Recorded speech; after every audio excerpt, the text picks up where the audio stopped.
Covering the Susquehanna Valley, you're watching News 8 at 6 with Kim Levin, Ron Martin, the News 8 Storm Team Forecast with Doug Allen, and Sports with Mike Hostetler.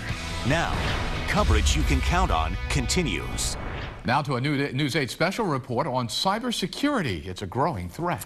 Just in the last week, someone hacked into the Twitter account from the Associated Press, the Twitter account of a British newspaper, and the website Living Social. News 8's Matt Barcaro looked into how to protect yourself from cyber threats. Think about all the websites where you've logged in just today. Your email, your bank account, Facebook, your work's network. Each time you log in, you could be exposing yourself to a cyber attack.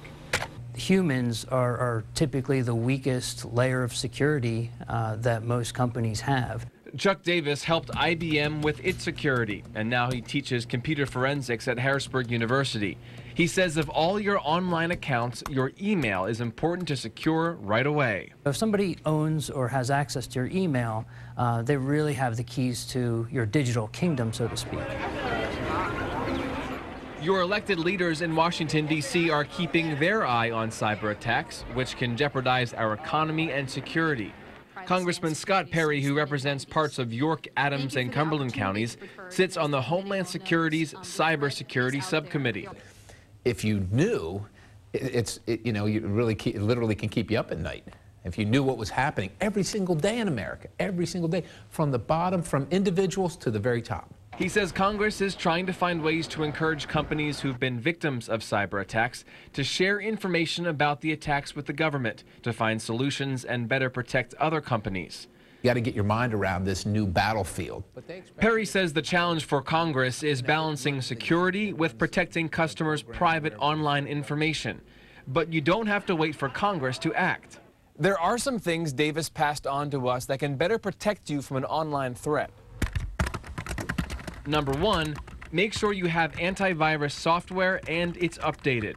This is the least you can do. If you don't have that, you're leaving yourself vulnerable to a lot of types of malware and a lot of different types of compromise.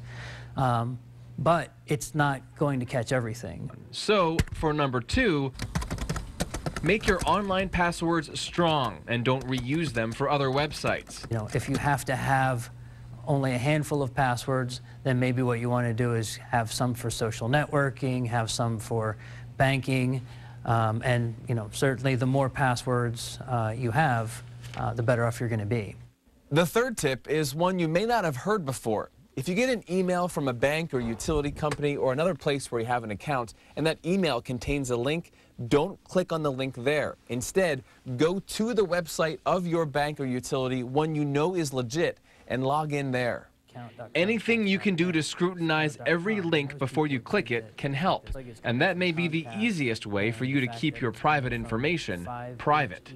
For News 8, I'm Matt Barcaro. Also this week, police in Spain arrested a Dutch man for launching what they're calling the biggest cyber attack in internet history. Investigators say the man operated from a bunker and had a van capable of hacking into networks anywhere in the country.